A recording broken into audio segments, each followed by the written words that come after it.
Вот. Понимаешь, надо учить биографию. Вот надо изучить биографию каждого по отдельности. Вообще, это вообще нужна работа в нашей истории? Ну, не знаю, может, кто-то этим занимается, не могу сказать, если честно. Есть связь между джигит и джигет. Ну вот смотрите, туда просится Юрий. Комар летает. А что мне Тбилиси делать? Добрый вечер, Юрий. Добрый вечер, добрый. Джигит и джигет. Нет, вообще джих, да, так это примерно звучало. Убыхи так называли, если не ошибаюсь, абадзехов, что ли. Что-то такое, в общем. Там вообще путаница по этому поводу, вот, небольшая. Вообще правильно будет, вообще, чтобы вы понимали, вот мы говорим о садзуа, джигеты. Вообще, на самом деле, они себя называли апсу. Вот само название их было апсу. Не апсуа, а апсу. Так они себя называли. Это сегодня установленный факт просто в истории. Я вас слушаю, Юрий. Добрый вечер еще раз. Хотелось задать вопрос именно по истории Абхазии, по такой тематике. Я сам с России, и в ТикТоке я вот не раз замечал, и на югах я часто бывал, касаемо и вопросов истории именно не только абхазского, а в целом Южного Кавказа.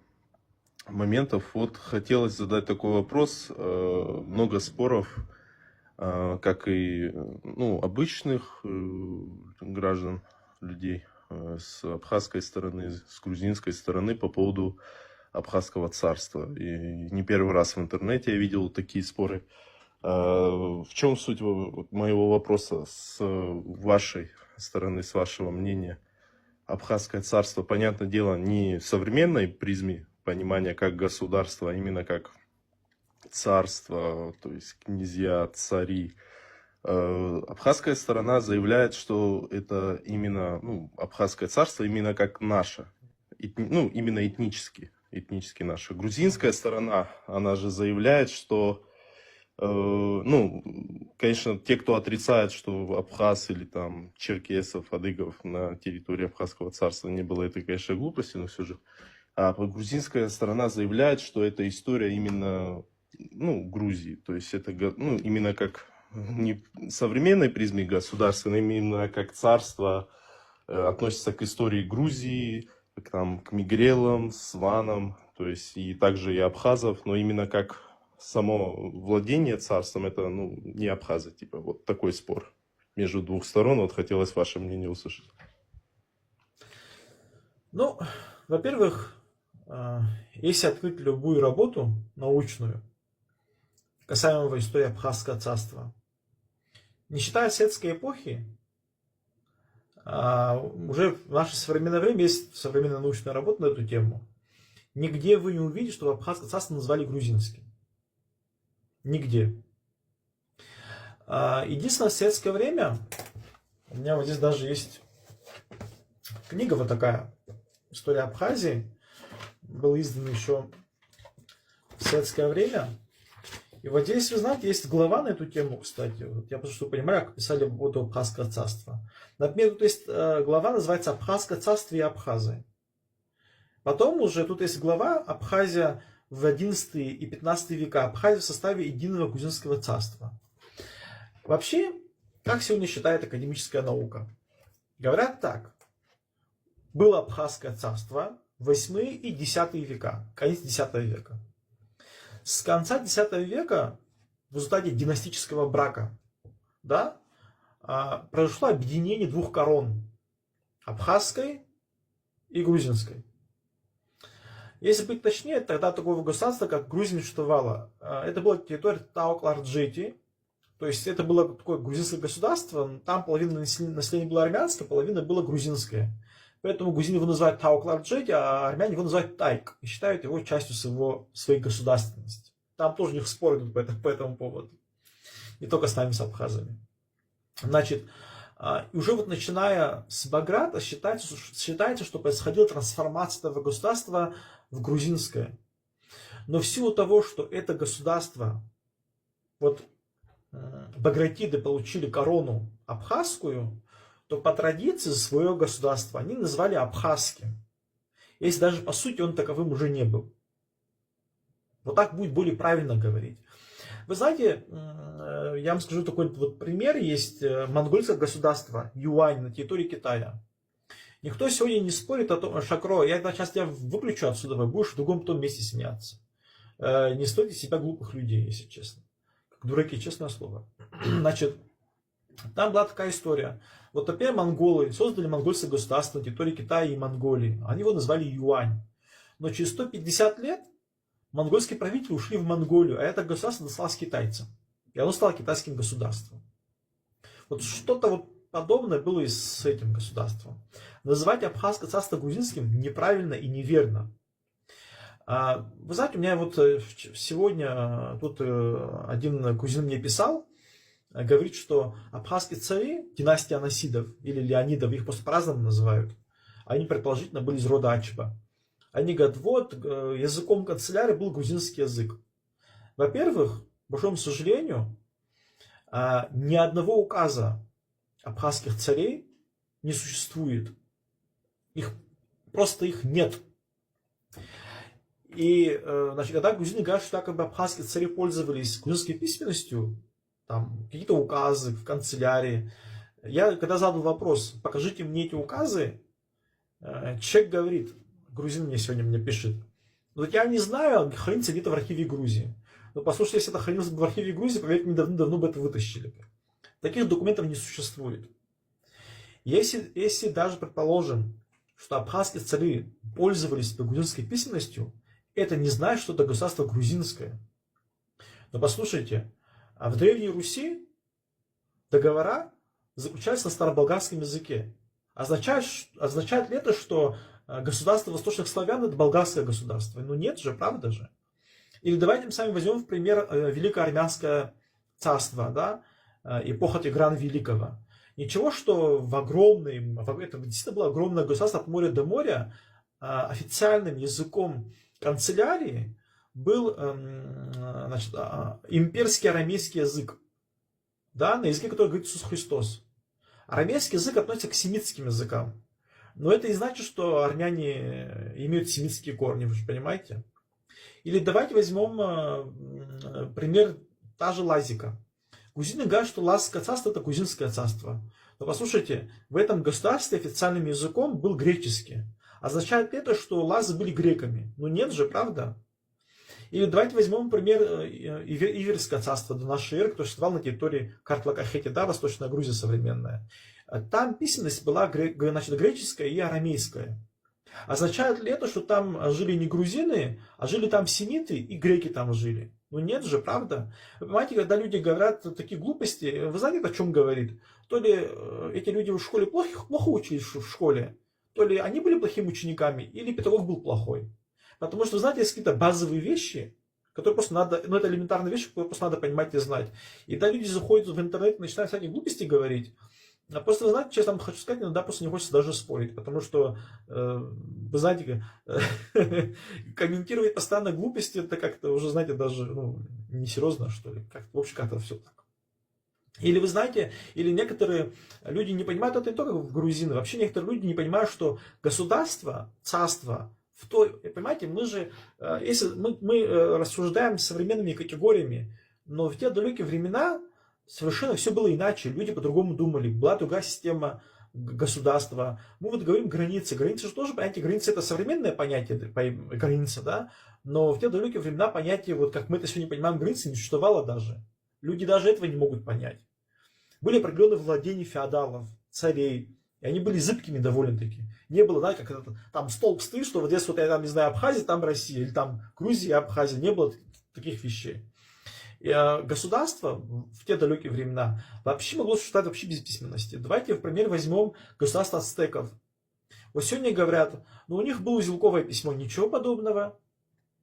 Узелковое это не письменность. Это мемомническая передача информации. Это не письменность. Но разве кто-то в истории отрицает, что существовала огромная великая ацтекская империя? Или давайте возьмем, например, Мусы Мансы, да, это был самый богатый человек вообще в истории человечества, он создал огромную империю, но в этом государстве не было письменности. Но никто же не отрицает, что это государство было вот этих вот правителей. Понимаете? Или давайте мы с вами, например, возьмем, я не знаю, государство монголов, да, письменность там была же персидская, ну и что с того? Вы вспомните, что тот, кто построил Тадж-Махал, у них, кстати, в государстве монголов официальная письменность была персидская. Население у них было индийское. Ну и что с этого? Разве кто-то отрицает, что это государство монголов? Разве можно говорить, что это государство, значит, там, индийцев или иранцев? Это просто базовые вещи, которые надо понимать и знать. Но извините, когда люди переводят историю в политику, это уже никакого отношения к истории не имеет. Ну вот и все, это так в общем. Спасибо за ответ. Я полностью с вами согласен касаемо нельзя смешивать историю и политику. Полностью согласен по поводу того, что вы говорили, то, что люди рассматривают такие века, как, ну, как, к примеру, вот Абхазское царство на современную призму. Это не только в плане границ, в плане какого-то устроя внутреннего, там, населения и так далее. Я полностью с вами согласен. Вот касаемо вот то, что вы упомянули касаемо языка, как с грузинской стороны приводится, я вот тоже хотел вот ваше мнение касаемо этого спросить. Насчет чего?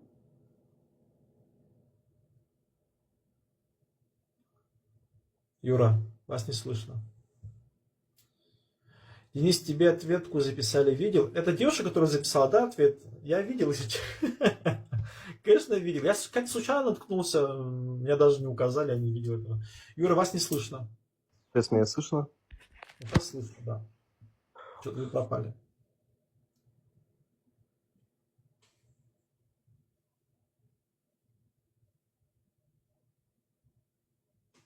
Юрий, вас не слышно. Сейчас еще раз как слышно? Сейчас слышно. Вот, получается, при споре, вот то, что вы упомянули касаемо языка, вот когда возникает спор, ну, я как с третьей стороны, то есть лицо, просто там не утверждая ничего, помимо, что высказывают люди, какие аргументы приводят, я тоже там именно российские источники смотрю. И при аргументе касаемо Абхазского царства, то, что изначально вы упоминали, касаемо языка, как аргумент это помимо канцелярии, так и высказывали мне как аргумент. Помимо этого, поправьте меня, я точно год не помню, с 806 года, то, что у Абхазского царства, если я не ошибаюсь, неправильно, может, дату называю, была столица Кутаиси. Помимо этого, за аргументом, то, что получается,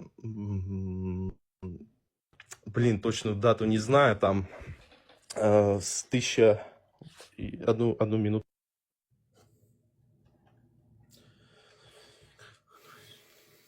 Вот, получается, с 1865 года только, получается, азбука на абхазском языке, письменность появилась. То, что вот перед окончанием Кавказской войной, там авторов я точно не помню, там вроде Гулия. Создатель абхазского алфавита является Усла. Почему-то, кстати, многие путают. Все говорят Гулий Мачаваряни. Вообще-то создателем абхазского алфавита является Петр Услов. Это был немецкий ученый-лингвист. Просто дело в том, что Дмитрий Гулий и Мачаваряни, вот это, то, что он создал, они его немножко, ну, скажем так, модернизировали. Они не создатели абхазской письменности. Почему-то вот эта информация гуляет во многих местах. В интернете очень часто я такие вещи встречаю. Нет, ни Дмитрий Гулий, ни Мачаваряни. Мачаваряни, хотя был грузином, Гулия был абхазом. Но они его лишь модернизировали. Создателем абхазского алфавита является Петр Услов, немецкий лингвист и исследователь, ученый. На самом деле. Ну, сейчас, одну секундочку. Да, вот как вы сказали, да, это... Услов, да, Услов. Получается, вот, как вы сказали, Мачаваряне и еще второй человек, они с 1892-го, они, ну, подкорректировали, вроде бы, как указывается в российских источниках. Да, потому что, когда ты корректируешь, это один вопрос, но они не создатели. Ну вот, получается, вот как вы сказали, первый человек, и вот Мачаваряне, это они подкорректировали. И вот то, что я изначально говорил, так и вот последнее, вот как за аргумент касаемо вопроса абхазского царства, аргументируют мне люди. Не в том плане, то, что там как этнически не было, да, там абхаз или там убухов и так далее. То есть, а именно то, что это, как мне аргумент приводят, не именно как абхазское это княжество, а именно, наподобие что-то общего, вот что-то вот такое, вот именно так позиционируют мне. Ну, понятное дело, что в состав Абхазского царства входили негрелы и картлийцы.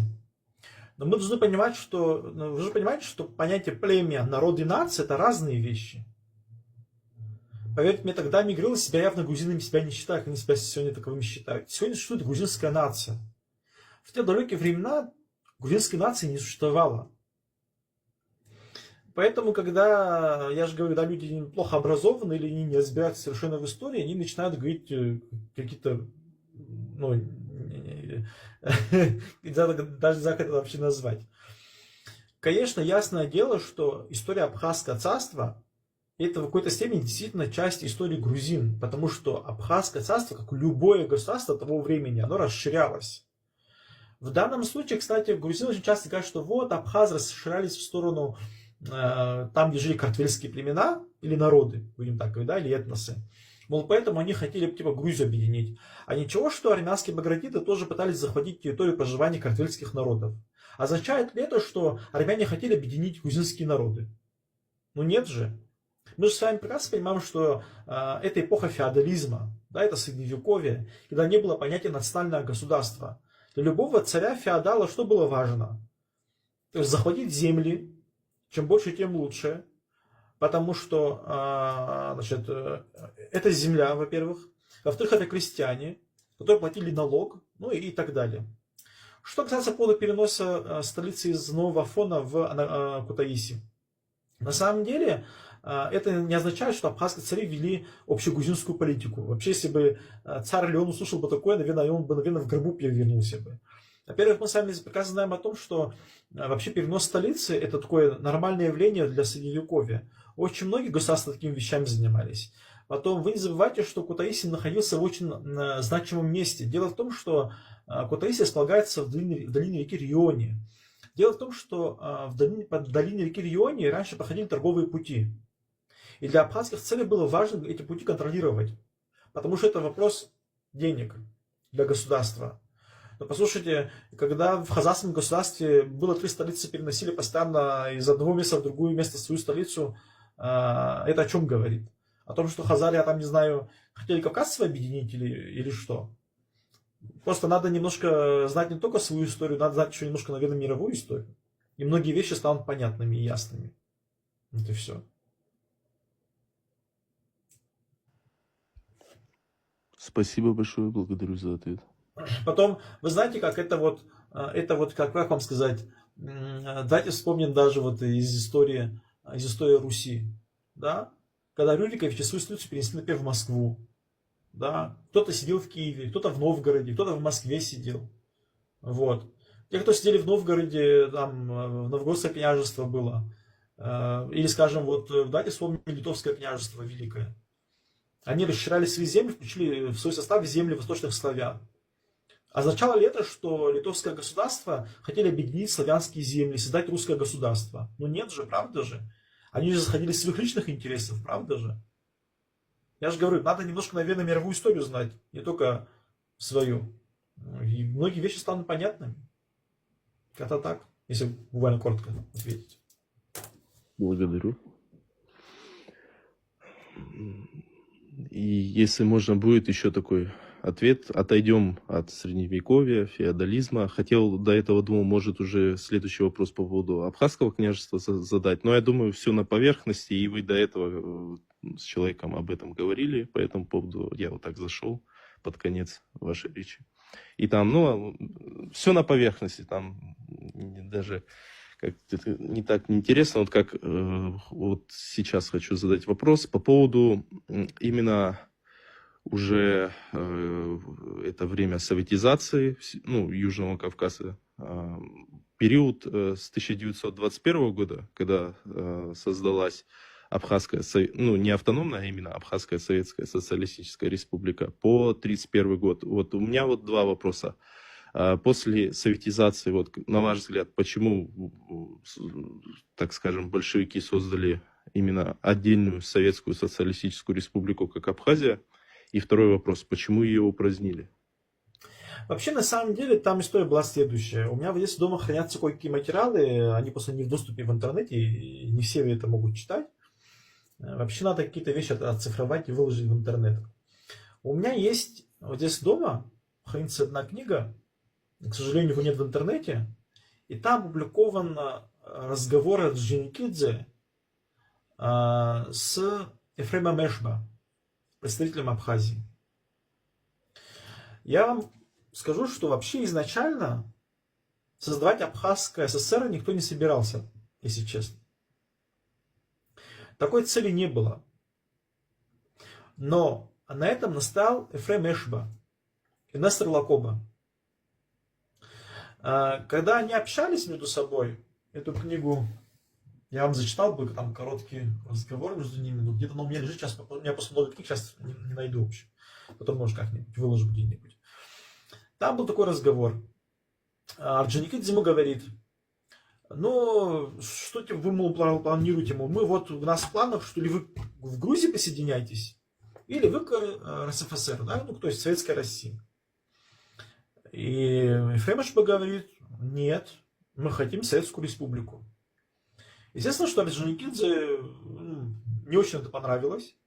Вот, а потом, как бы, как аргумент, да, он приводит Ефрема Эшба, представителя Абхазии, ему говорит: ну, послушайте, мы были под оккупацией меньшевистской Грузии. Вы же видите, что, мол, такой антагонизм между, мол, нашими народами. Мы не хотим присоединяться ни к России, ни к, там, тем более ни к Грузии, учитывая, что между нами произошло в 18 и 21 года. В общем, в итоге на создание Абхазской ССР все-таки настал Ефрем Эшба и Нестор Лакоба.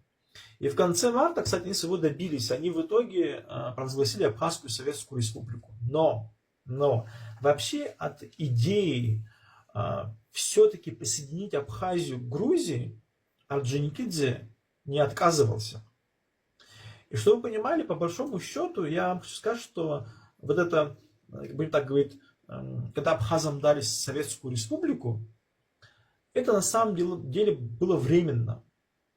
Это уже сегодня понятно, что это было так.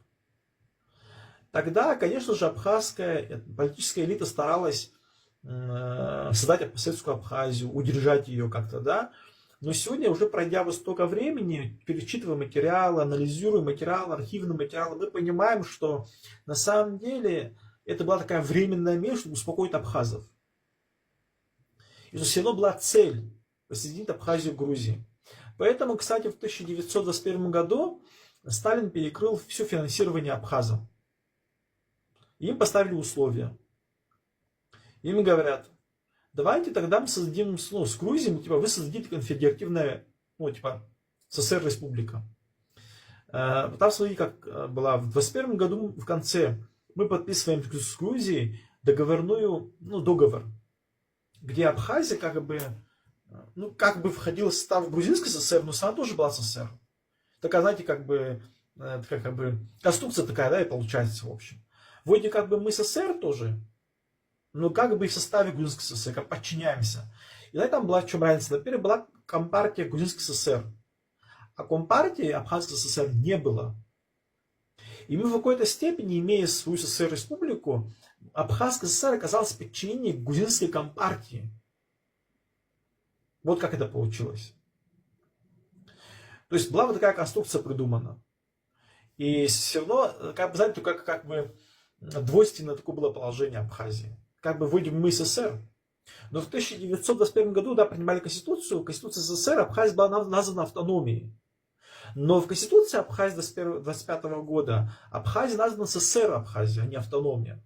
То есть у нас было такое дуалистическое положение. Вроде бы мы СССР, по нашим законам, а там как бы вроде бы автономия. Кажется, вот такое обычно было положение. И в итоге в 1921 году ясно дело, что было очень сильное давление на Абхазию, когда уже укрепилась власть Сталина после смерти Ленина. Все-таки у Ленина была немножко другая политика, нежели чем у Сталина. и да, окончательно укрепилась власть Сталина, нас просто превратили в автономию, включили в состав Грузинской ССР уже вопреки воле абхазского народа, потому что было Лухинское собрание, очень известное. Там выступал Насыр Лакоба. Народ не хотел, чтобы вы пронизили статус Абхазской ССР до автономии. Там тоже были свои проблемы.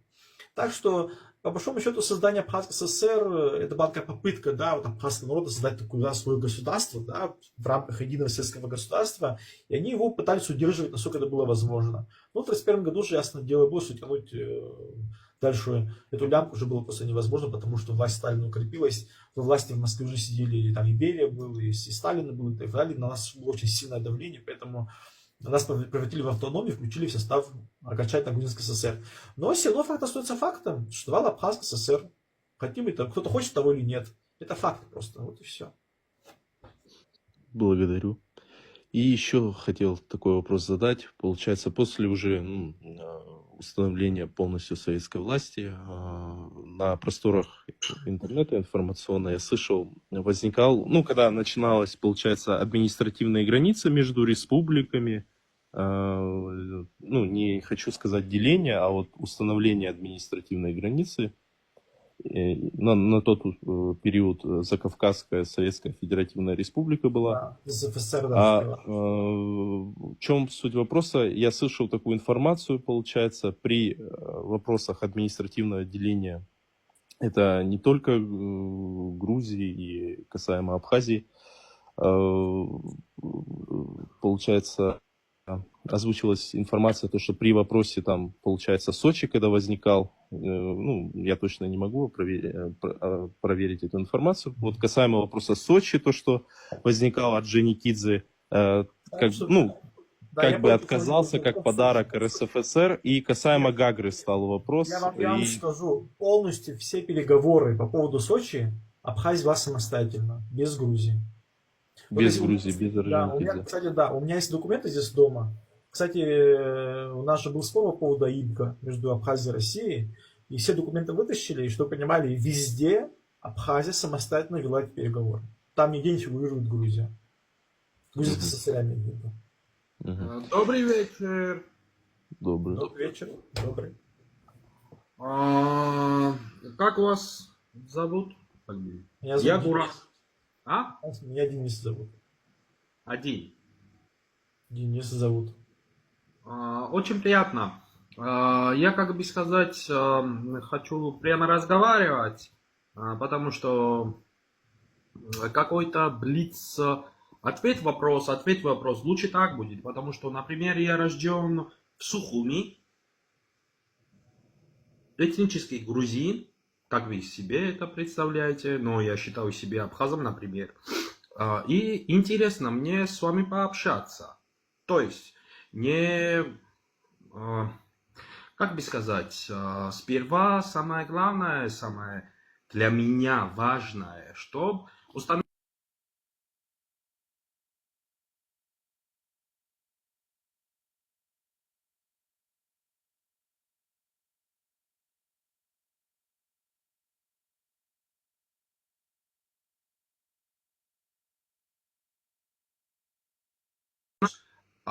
как вы называете это, Абхазская республика и так далее? Демократическая страна или нет?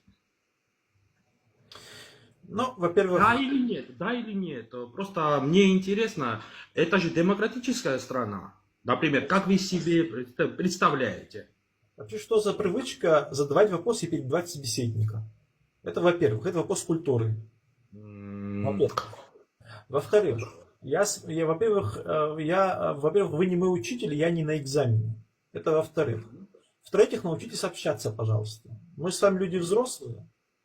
Это во-третьих. Теперь, что касается по поводу вашего вопроса. Я вам так скажу. Сегодня в Абхазии столько есть свободы. Боюсь, что такой свободы нет во многих странах постсоветского пространства. Несмотря на все проблемы, на все сложности, Абхазия очень свободная страна, я вам хочу сказать. Это коротко отвечает на ваш вопрос. Хорошо, тогда второй вопрос. Например, я рожден в Сухуми. По вашему законодательству, могу ли я получить ваше гражданство? Нет, не можете. Вот. А это почему? И не только Правда? вы, и не только вы, иностранцы, не могут получить абхазский паспорт, это очень сложно. Подождите. Тем Вы более- же в Абхазии... Подождите. Вы же в Абхазии родились? Ну и? Да, я тоже родился. Например, в Сухуми. В каком году вы родились? 1988. Ну, вы чуть старше меня. Нет, вы не можете получить. Не, дорогой, пойдем по вопросам. Я не ваш учитель. Мне интересно ваше Вы мнение. так, во-первых, так с вами разговаривать не буду. Что за ультимативный вообще разговор со мной? Вы нормальный разговор ведите со мной, пожалуйста. Вы здесь не с ребенком разговариваете. Я вам Хорошо. ответил, что вы получить Хорошо. гражданство не можете, потому что вы грузин, Хорошо. который покинул Абхазию во время грузино-абхазской войны. Потому что Грузия начала войну и проиграла эту войну. И грузинское население ушло из Абхазии. Это вопрос к вашим политикам. Вот и все, вопрос закрыт. Нет, не закрыт. Не закрыт. Для вас, может быть, не закрыт, для меня закрытый вопрос. Не, я задаю вопрос. Это какая демократия, Я когда, вам например... Не, дорогой. Что такое демократия, например? Ну, послушайте, Что не такое? не учите меня, что такое демократия. Я вам ответил на ваш вопрос. Из-за войны грузины в Абхазии, даже которые родились в Сухуми, да, или в Абхазии родились, вы не можете получить абхазское гражданство. Какое вы имеете отношение к Абхазии? Вы вообще родились в советское время, кстати. И? СССР больше нет. Была война, грузинское население ушло из Абхазии. Известно, что эти люди не могут вернуться в Абхазию, получить абхазское гражданство. Вы же Абхазию не признаете как отдельное государство. И все. Не. Если вы себя считаете интеллектуалом, тогда необходимо разговаривать и аргументы приводить. Я свой аргумент Вы меня не привожу. услышали, кажется. Не, дорогой, если хотите услышать, я вам говорю, я же не обижаюсь, когда вы, не знаю, со мной хотите, как бы это объяснить, чтобы мне объяснить ту вещи, которые я по-другому смотрю. Я задаю другие вопросы. Я не ваш учитель и никогда не буду. Я задаю другой вопрос. Вы родились в Абхазии. Я родился в Абхазии. Я этнически, например, к вашему представлению, я грузин, то есть враг или что-то вы как представляете. Но вы почему находитесь в Грузии? Вы же понимаете почему? Да, конечно. Ну вот, вопрос закрыт. Не, я отвечу почему. Хотите знать? Почему? Почему? Как ваш один абхаз мне сказал, когда я с ним разговаривал, он сказал, что мне стыдно, чтобы я тебе в колыбели не убил Куран. Послушайте, мне никакого там послушайте, эти сплетни мне здесь не рассказывайте, хорошо? Какой сплетни? Мы с вами на базаре находимся. Имя, фамилия Кто-то могу. что-то мне вам там сказал. Послушайте, я сейчас вас выключу. Послушайте, сплетни здесь не надо здесь разносить. Кто-то там что-то вам сказал, какой-то длинный отношение. Дорогой, Я вам не ответил на вопрос, угрожай. вы не можете получить гражданство Абхазии по какой-то причине. Вопрос закрыт. Все. Почему нервничаете? Почему? Не надо мне конечно, сплетни разносить, слушайте. Вы же не мужчина, в конце концов. Ведите себя как мужчина. Я задал всего лишь два вопроса. Там кто-то вам что-то сказал. Зачем мне Не. это надо? Объясните мне, пожалуйста. Что за Два детский вопроса сад? задал. Если это демократия, вы же родились в Абхазии, я родился в Абхазии. Почему вы можете получить гражданство, а я не могу? Вы разделяете людей по этническим группам? Разделяете, да? Скажите, да, разделяете. У нас в Абхазии есть грузины, которые живут, имеют гражданство Абхазии. У нас есть армяне, у нас есть русские. Мали живут, у Надоело которых в не Абхазии, они, дают если бы остались в гражданство. Абхазии, получили абхазское гражданство. Вот если Например. бы остались бы в Абхазии, поддержали бы Абхазию, тоже получили бы гражданство. Не. Вопрос в другом. Гражданство Абхазии зависит ли от этнического происхождения? Еще раз вам повторяю. Зависит. В Абхазии Зависит. будут разные национальности. Во-первых, вы за меня не отвечайте. И сейчас повторяю, что Абхазия страна многонациональная. Вот все, которые жили в Абхазии, во время войны, после войны остались в Абхазии, Практически все получили абхазское гражданство. У меня друзья есть грузины, у меня есть друзья русские, у меня есть друзья армяне. И все имеют абхазское гражданство. В чем проблема? А вы находитесь в Грузии по той простой причине, что грузины начали войну. Эту войну грузины проиграли. Грузинское население ушло из Абхазии, вернулось на свою историческую родину. Естественно, вы не можете получить теперь гражданство Абхазии, потому что еще вы не забывайте, что вы Абхазию как отдельное государство не признаете. И вообще, зачем вам паспорт страны, которую вы не признаете? Очень странный вопрос, конечно. Не-не-не-не, это логический вопрос, потому что вы тоже родились в Абхазии, я тоже родился. Я этнический грузин. Зачем вы меня спрашиваете 200 раз одно и то же? Подождите. Сколько, например, у армянов, если вы знаете, я знаю, сколько, например, гражданства у грузинов. Сколько тысяч, например. В Галлии кто живет, этнических грузинов. У сколько есть, например, гражданство Абхазии. Если меня не подводит, около 2000 человек. Окей, сколько живет? Свыше 40 тысяч. Нет, 65 тысяч. В Гальском районе не живет 65 тысяч. Там около 40, да, там даже меньше. Вы не забывайте, что есть Гальский район, он был поделен еще, часть территории отдали Чарскому району, часть территории отдали Чемчирскому району. Если вы говорите о Гальском районе, там проживает чуть более 30 тысяч. Хорошо. По вашим меркам. 30 районе, подождите, я сказал. В Чарском районе 51% живут этнические мигрелы. И в Чемчирском районе частично живут тоже мигрелы. И вы же говорите, как это в Гальском районе. Вот и все. Этнические кто? Мигрелы. Я мигрел, но этнический мигрел откуда это? Кто вам сказал, что этнический мигрел существует? Вы хотите сказать, что мигрелов вроде не существует? Нет. Но вы знаете, что мигрелы этническая группа мигрелов не существует. Это уже ваши какие-то личные рассуждения. Не. Вы просто лжете, потому что не существует. Вы существует. знаете, в абхазском языке есть слово агруа. Есть слово акртуа. Агру это мигрел, акрту это грузин. Но если знаете как, я не знаю, книгу вы читали. Я сам мигрел по происхождению, но этнического группа как мигрел не существует. Ну, это вы так думаете, но в Абхазии многие мигрелы так не считают. Нельзя говорить, что мы мигрелы не говорят. Вы что, теперь их расстрелять, что ли, за это? Ну, знаю. Не. Расстрелять это по-вашему. Не, вы так рассуждаете, говорят, не, ну как такого нет? В Абхазии есть мигрелы, говорят, мы мигрелы. Ты понимаешь? Или не понимаешь этого?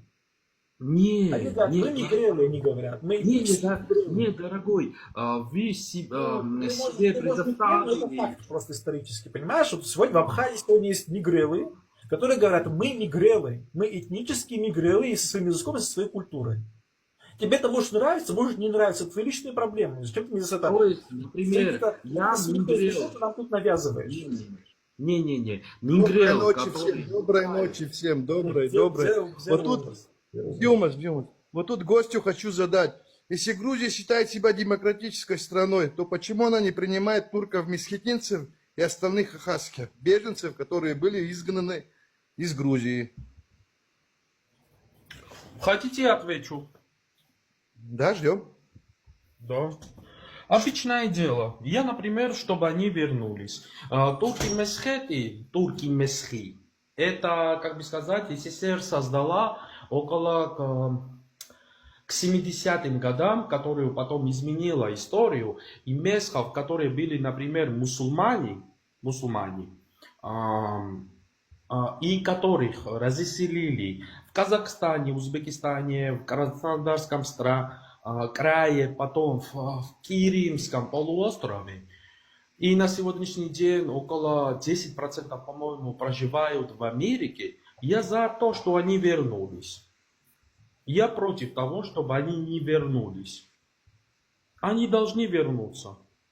Для меня не имеет...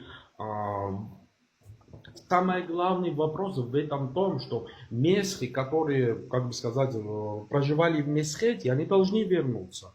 И это обязательство Грузия взяла еще в 90-х годах. И об этом существует резолюция, например, Евросоюза, которую уже, например, если хотите поверьте, не поверьте, 2000 человек воспользовались и вернулись. Например, остальное, которые, например, стоили 150 тысяч, примерно. Например, почему Эрдоган этот вопрос еще раз поднял, я не могу ответить. Но я Я отвечу за вас. Давайте я отвечу за вас. Турков-месхетинцев выселили около 100 тысяч. Но там были еще остальные, ахазки называли, грузинские турки. По Эрдогану их около 700 тысяч. Если вы говорите, что 2000 турков, проживающих в Грузии тогда, вернулись, из них только 2000 вернулись, то это смешно. Ваше личное мнение, это очень несерьезно. Никакие турки не... 700 тысяч. И ахазки не вернулись. Это слова Эрдогана, это не мои слова. Не вернулись. Не, это правда. Да, почему демократическая Грузия не вернула вот этих всех людей? Объясняю. В демократии существует так называемая вот такая вещь. Я хочу или не хочу. Например, 5000 человек, которые с 2001 года до 2010 года уехали в США по этому основанию, хотели вернуться в Грузию или не хотели? Причем тут лично вы? Они кричат, воют, верните нас на наши исторические земли. Турки, месхетинцы, опять и тот же ТикТок. Вы говорите о 2000. Где 2000, где 100 тысяч только турков, месхетинцев, а за остальных турков я не говорю. Абхазы после войны в Абхазию вернули 50 тысяч. Да. Кстати. Вы хотите демократии, не надо нам Давайте тут Роза, тычить нос в этим. Здравствуйте, Денис. Я Здравствуйте, Роза, здравствуйте. Давайте Я мы дадим буквально на женщине 2 слово. секунды. Я знаю, Денис, вы против таких вот высказываний жестких. Все, вы у нас в этом отношении умничка, но, к сожалению, я просто хочу задать соседу с Восточной Грузии. Послушайте, мой золотой, вот когда вы вернете всех моих 5, которые гниют в земле, вот тогда вы вернетесь, может быть. Вы меня поняли? Мне просто интересно, с какой рожей вы сюда хотите вернуться? Что значит ты гражданин? Ты не гражданин. Ты им никогда не будешь. Вы вернулись на свои земли. Сидите тихо. Я извиняюсь, Денис, лично перед вами. Я знаю, что вы такие вещи не любите. Но меня просто не сегодня вам это надо было говорить. Я извиняюсь еще раз. Абзерас. Я хочу сказать, что отвечу. Для меня не проблема, ну как бы сказать, ответить. Если хотите мою рожу посмотреть, перейдите в мою ТикТок и увидите.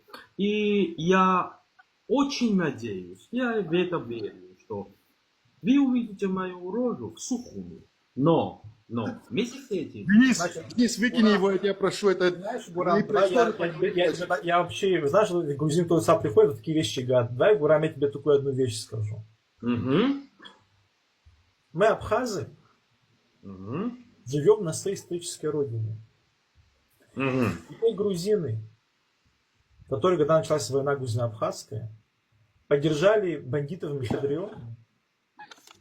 И они пошли против абхазов, с которыми вчера они делили кусок хлеба.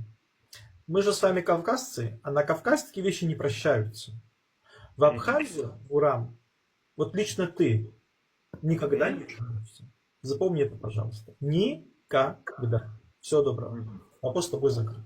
Сейчас меня выкинешь, да, как это бы сказать, потому что... Я закончил свое слово по поводу... Вы знаете, тут все, кто нас смотрит, честно вам хочу сказать, я не люблю вот эти темы по поводу грузино-абхазской войны.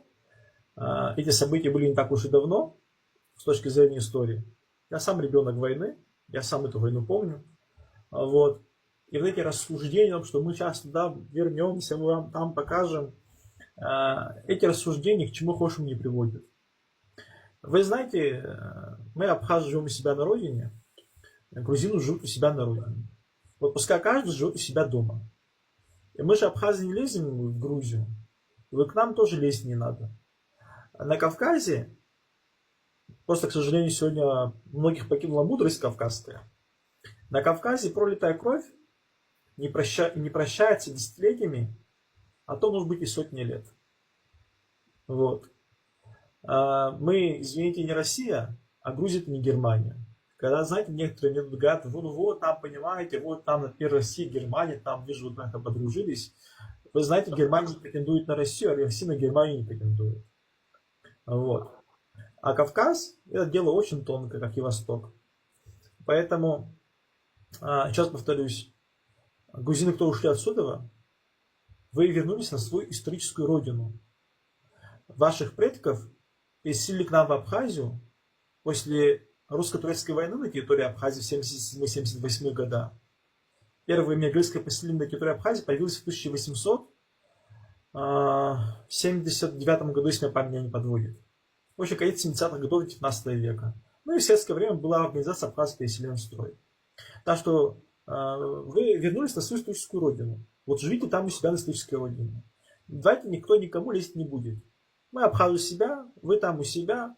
Плохо, хорошо, нам здесь абхазам живется. Мы сами разберемся между собой. Давайте сами договоримся. Так и надо. К этой теме я больше возвращаться не хочу.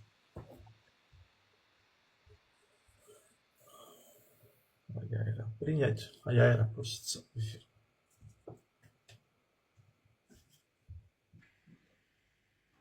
Денис, всем доброй ночи.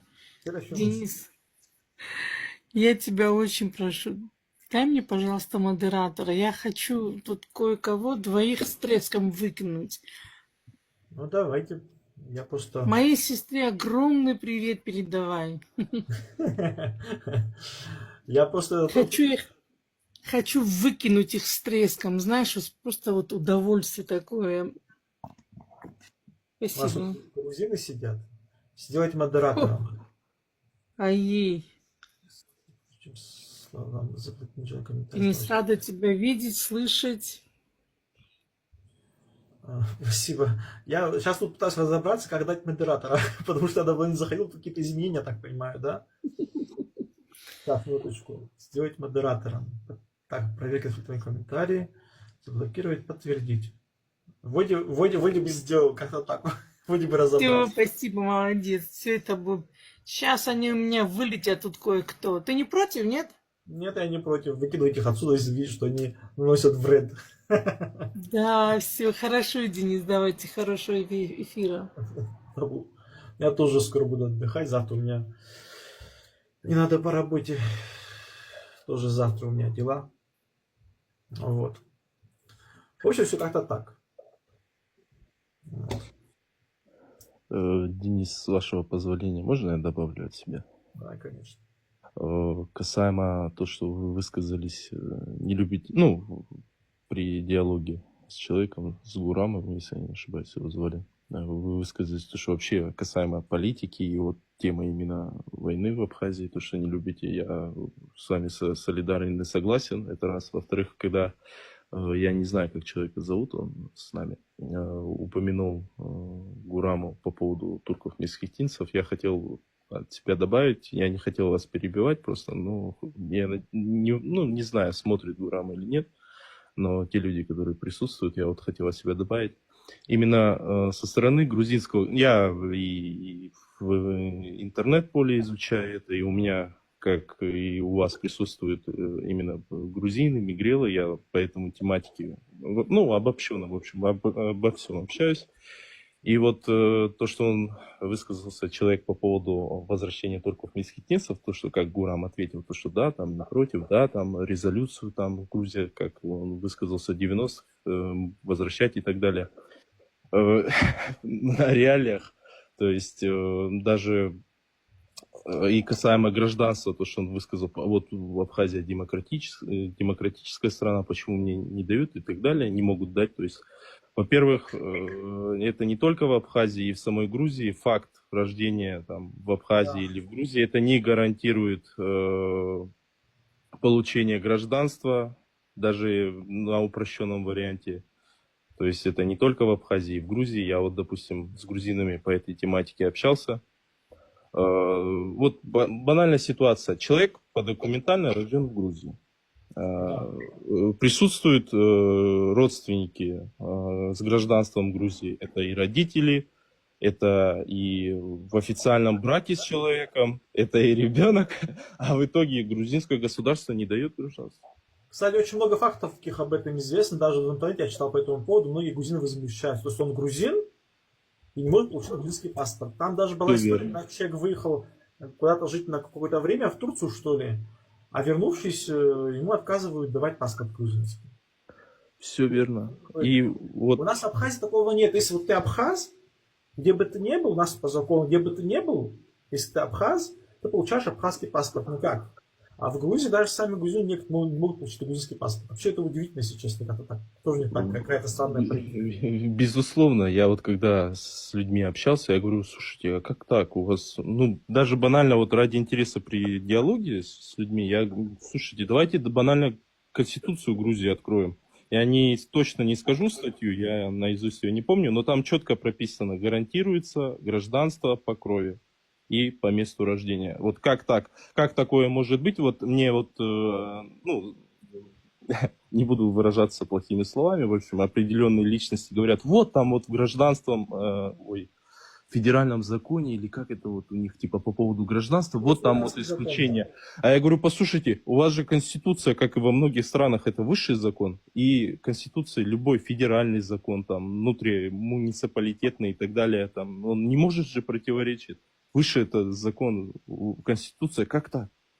Мне вот ничего не могут ответить. Вот Гураму хотел вот это высказаться, честно говоря. То есть, да и в целом такая ситуация, это ну, не только в Абхазии и не только в Грузии. В целом такие юридические, грубо говоря, моменты, можно вот так выразиться. Поэтому не все так легко и просто. Ну, слушайте, это да, это вообще во многих местах такое имеет место быть, и действительно бывает такое тоже, да. Но просто в данном случае, понимаешь, если это идет речь об иностранцах, или, скажем, вот там какая-то девушка, скажем, ну, иностранка, будет это русская или там армянка, там, скажем, да, которая приехала в Абхаз, там, вышла замуж за абхаза, скажем, да, ей могут дать гражданство, но это вот немножко сложно, если честно. Другой вопрос, что если человек абхаз, как так, в Абхазии не может быть такого, что ему не дали паспорт, ну, это исключено. А вот в Грузии грузины могут не дать грузинский паспорт. Поэтому вы знаете, когда говорят, что вот там в Конституции, там мы какую-то резолюцию приняли, вы знаете, бумага много истерпит. А там по факту вы не понимаете. Безусловно верно, безусловно верно. Вот я вот очень хотел высказать Гураму, просто вас не хотел перебивать, но вот очень хотелось высказаться. Поэтому, вы знаете, можно там написать, что, знаете, мы демократия, а в стране может быть, я не знаю, там монархия, там, не знаю, там, или вы знаете, это как помните, в КНДР, да, Корейская Народно-Демократическая Республика. Республика, да, все верно. Все верно. Все верно. Поэтому вот это вот последний раз. Демократии даже не пахнет рядом. Даже близко, да, безусловно, верно. Писать в бумаге можно много чего, бумага все стерпит в данном случае. Безусловно верно. Юрий, а знаете, что самое просто интересное? В этом случае, просто в Абхазии, будущий абхазом не получить паспорт, это что-то фантастическое. Просто именно я имею в виду. Не, я касаемо этого точно знаю, да, я вот, допустим, с ребятами с Абхазии общался, то есть даже те, которые, ну, из-за боевых действий, то есть переселенные люди были или, ну, в общем, не имели, да, вот, допустим, гражданство, ну, по крови они получали. Кстати, у меня... Документально, если подтверждается. Сюда переехал жить мой друг Абазин из России, он из Карачаева-Черкесии. Как только он приехал в Абхазию, он тут же получил абхазский паспорт. Ну что он Абазин? Это часть нашего народа. Вот. Так что, да нет, да, я знаю, в этом плане Абхазии нету проблем. Юрий, знаете, что самое интересное? Вот этот грузин, который заходил, он имеет грузинский паспорт, но хочет абхазский паспорт, но жить по законам Грузии этот паспорт уважать не хочет. Вот что самое интересное. А зачем ему этот паспорт тогда? Ну, да, это трудный вопрос. Безусловно, трудный вопрос. Вы знаете, вообще я не люблю вот эту двуличность. Потому что, когда ты берешь паспорт любого государства, если ты это государство не уважаешь, тогда не надо этот паспорт брать. Я не люблю вот такие вещи. Знаете, человек должен быть в этом плане порядочным.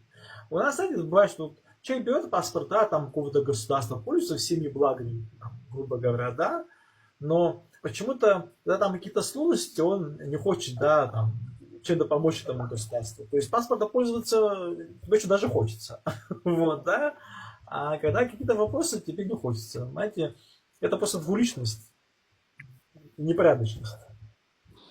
Соглашусь. И это вот последний раз на сегодняшний или, может, на будущее, если вы будете дальше трансляцию вести. Вот касаемо этой темы поднимать. Я вообще только об истории хотел, понимаете, рассуждать. Я, как и вы говорили, касаемо политики не любите говорить, так же и я, вот касаемо вот истории. Я вот остановился. Вот по поводу Гагры я хотел задать вопрос. Я слышал такую информацию, что когда было деление административных границ между республиками советскими, вопрос Гагры возникал, то, что хотели вернуть Гагру изначально, как же, получается, во время революции, когда... Там, вы знаете, какая была на самом деле история? Дело в том, что когда закончилась русско-кавказская война, Российская империя у нас отбирает Садзну, это территория от Хосты до Гагры. Угу.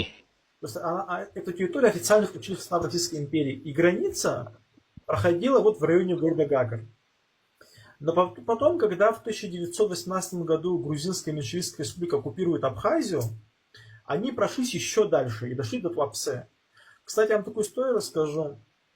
Когда грузины хотели оккупировать территорию до Туапсе, а в это же время там еще шло же вот это противостояние между красными и белыми. Безусловно, верно, да. Знаете, они чем аргументировали захват Туапсе? Они пришли к абхазскому историку Симону Басаря, царство ему небесное. Они требовали от него справку, что граница абхазского царства доходила до Туапсе.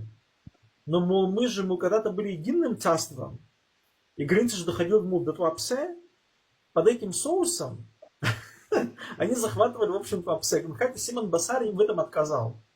Вот. Но они остановились, без этой справки тоже там продвинулись до Туапсе, потом в Ники их выбил. И они остановились в районе Махадыра. Это вот где сейчас Цандрыч находится, там река Хашепсы протекает. Вот. Значит, потом уже, когда установилась советская власть, как бы автоматом, я еще кое-что пропустил, в эпоху Российской империи на территории современного, начиная от Анапы, заканчивая до Сочи, существовала Черноморская губерния, столица в городе Новороссийск. В 1904 году территорию города Гагр, вообще Гагрского района, будем так говорить, да, там до реки Бзып, отдали вот этой Черноморской губернии. Да. Да, но когда потом пришли большевики, они эту губернию уничтожили. Вот. Ну, он же сегодня вот уже часть Кубани, да, Казанского края. Вот. А так, кстати, Новороссийск был столицей губернии изначально, там была отдельная губерния. Кстати, знаете, почему создали губернию? Потому что, и тогда еще Екатеринодар, но не Краснодар, очень плохо управлял побережьем. Все-таки хребет, вот. Ну, все далекие времена, сейчас как бы все, как говорится, на современном уровне. И поэтому создали Черноморскую губернию, столицей в городе Новороссийск. Вот они уничтожили эту губернию, но еще же в эпоху Российской империи территория Гагрского района уже был присоединен к Черноморской губернии, и там вступила советская власть, как бы автоматом вот эта территория переходит в Советская Россия. Вот. И потом, вот уже в 1924 году, кстати, еще, даже не в 1929, еще раньше, в 1924 году Нестор Лакоба ставит вопрос по поводу того, чтобы эту территорию отдать Абхазии. Да, я хочу сказать, что на самом деле это было довольно сделать сложно, потому что там уже почти не было абхазского населения, а жившее там население, русские, там армяне, выступали против присоединения к Абхазии. Но, несмотря на все эти вот, на всю эту ситуацию, к 1925 году окончательно было решено эту территорию отдать Абхазии. Кстати, в том же 1925 году Нестор Лакоба поставил вопрос о создании Рыцинского, ныне уже это Рыцинский парк, когда он назывался Рица-Латварский заповедник, поставил вопрос о создании дороги на озеро Рица. Вот. И что вы знали, кстати, изначально Сталин ему отказал. Но потом создали дорогу под тем соусом, что там создадут базу отдыха для партийной элиты советского государства. А себе любимому не откажешь. Все как-то так.